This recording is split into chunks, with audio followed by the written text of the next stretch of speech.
Assalamualaikum warahmatullahi wabarakatuh. Saya Laida Aisyah, NIM 2120230071. Di sini saya akan membacakan materi tentang konsumsi dalam Islam, yaitu A. Pengertian konsumsi Islam. Konsumsi merupakan suatu keniscayaan dalam kehidupan manusia. Oleh karena itu, membutuhkan berbagai konsumsi untuk dapat mempertahankan hidupnya. Ia harus makan untuk hidup, berpakaian untuk melindungi tubuhnya dari berbagai iklim ekstrim, memiliki rumah untuk dapat berteduh, beristirahat, dan menjaga dari berbagai gangguan fatal. Secara sederhana, konsumsi dalam ilmu ekonomi diartikan sebagai pemakaian barang untuk mencukupi suatu kebutuhan secara langsung. Konsumsi juga diartikan dengan penggunaan barang dan jasa untuk memuaskan kebutuhan manusiawi. Aktivitas konsumsi dalam Islam bertujuan untuk meningkatkan ibadah dan keimanan kepada Allah Subhanahu wa taala dalam rangka mendapatkan kemenangan, kedamaian, kesejahteraan, baik dengan membelanjakan uang maupun pendapatannya untuk keperluan dirinya, maupun untuk amal soleh bagi sesamanya. Nah, B. Dasar hukum konsumsi Islam. 1. Sumber yang berasal dari ayat-ayat Al-Quran dan As-Sunnah. Dalam artinya, makanlah dan minumlah, namun jangan berlebih-lebih. Sesungguhnya Allah itu tidak menyukai orang-orang yang berlebih-lebih. 2.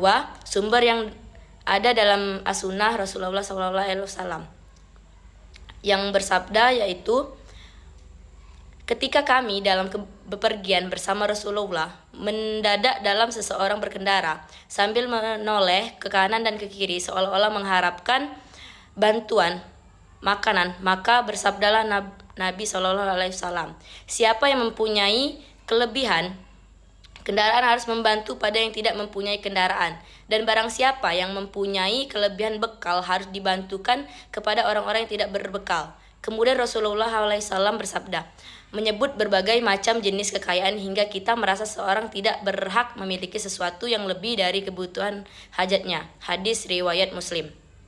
3. Istihad para ahli fikih.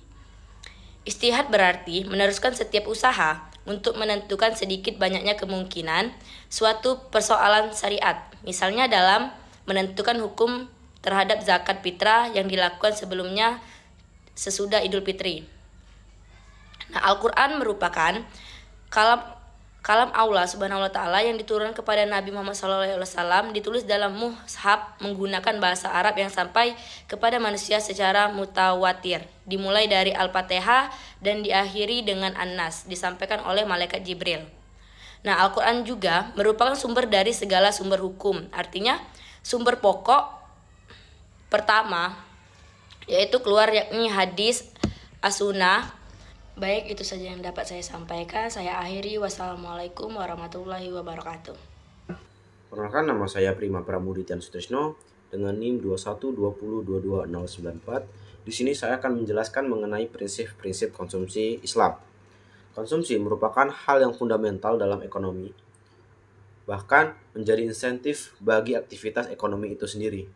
Berbeda dengan pandangan ekonomi modern yang cenderung materialistis, ekonomi Islam memiliki pendekatan yang unik dalam memenuhi kebutuhan, di mana fokusnya bukan pada pemenuhan kebutuhan material semata, melainkan pada pengembangan spiritual dan moralitas.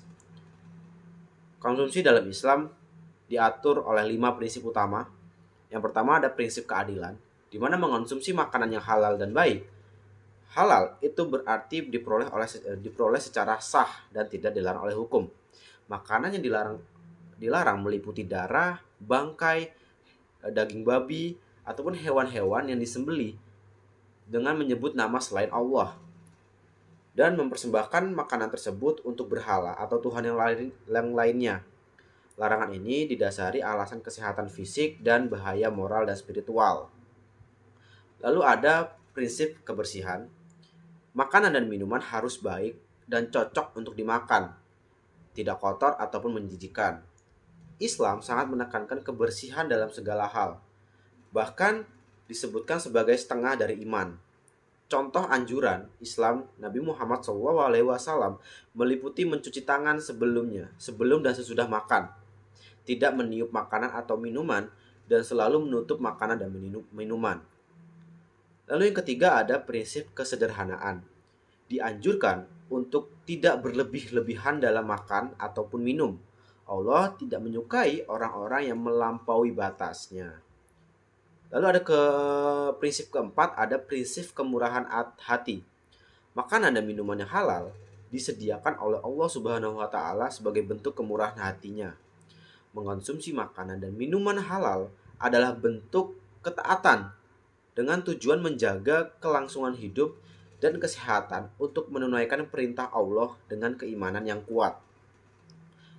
Lalu ada prinsip moralitas. Mengkonsumsi tidak hanya tentang makanan dan minuman itu sendiri, tetapi juga bertujuan untuk peningkatan nilai-nilai moral dan spiritual. Seorang muslim diajarkan untuk menyebut nama Allah sebelum makan dan bersyukur setelahnya. Merasakan kehadiran ilahi dalam memenuhi kebutuhan fisik. Ini menekankan perpaduan harmonis antara nilai material dan spiritual dalam hidup. Secara keseluruhan, prinsip konsumsi Islam mengarahkan manusia untuk hidup seimbang, tidak hanya memenuhi kebutuhan fisik tetapi juga spiritual. Dengan berpegangan teguh pada nilai-nilai keadilan, kebersihan, kesederhanaan, kemurahan hati, dan moralitas. Itu saja yang dapat saya sampaikan. Sekian, terima kasih. Teori konsumsi Islam adalah teori yang menjelaskan bagaimana seharusnya seorang muslim memenuhi kebutuhan hidupnya dengan cara yang sesuai dengan prinsip syariah. Konsumsi dalam Islam tidak hanya sekedar memenuhi kebutuhan fisik atau memuaskan keinginan, tetapi juga harus memperhatikan aspek halal, thayyib, etika, dan keseimbangan antara dunia dan akhirat. Dalam pandangan Islam, konsumsi Islam semata-mata kegiatan ekonomi, tetapi juga bernilai ibadah jika dilakukan dengan niat dan cara yang benar. Prinsip-prinsip teori konsumsi Islam yang pertama adalah halal dan thayyib. Konsumsi harus berasal dari barang yang halal dan bermanfaat bagi kesehatan dan jiwa. Contohnya, memilih makanan yang halal dan sehat. Yang kedua, tidak berlebihan dan tidak boros. Islam melarang konsumsi secara berlebihan. Surat Al-A'raf ayat 31 yang berbunyi, makan dan minumlah dan jangan berlebih-lebihan. Sesungguhnya Allah tidak menyukai orang-orang yang berlebihan. Yang ketiga, prioritaskan kebutuhan. Mengutamakan kebutuhan primer atau pokok seperti makanan dan tempat tinggal sebelum memenuhi kebutuhan sekunder dan tersier. Yang keempat, menghindari gaya hidup konsumtif. Islam menganjurkan hidup sederhana dan tidak mengejar gengsi atau kemewahan yang tidak perlu. Yang kelima, bersyukur dan berzakat. Konsumsi dalam Islam juga mengajarkan untuk bersyukur atas rezeki yang didapat dan menyalurkan sebagian harta kepada yang membutuhkan melalui zakat, infak, atau sedekah. Yang keenam, mengedepankan keseimbangan dunia dan akhirat. Konsumsi bertujuan memenuhi kebutuhan dunia, tetapi juga sebagai sarana meraih keberkahan dari Allah Subhanahu wa taala. Tujuan konsumsi dalam Islam yang pertama adalah memenuhi kebutuhan hidup secara wajar. Yang kedua, memperoleh keberkahan dari Allah Subhanahu wa taala. Yang ketiga, memelihara kesehatan jasmani dan rohani. Yang keempat, menjaga keseimbangan sosial. Yang kelima, menghindari kemudaratan dan perbuatan dosa. Contoh perilaku konsumsi Islam adalah pertama, membeli makanan yang halal dan sehat, mengutamakan kebutuhan keluarga sebelum membeli barang yang mewah, tidak memboroskan uang untuk hal yang sia-sia, berinfak atau bersedekah untuk membantu sesama, menjauhi produk yang haram seperti minuman keras, judi, dan yang lainnya. Terima kasih.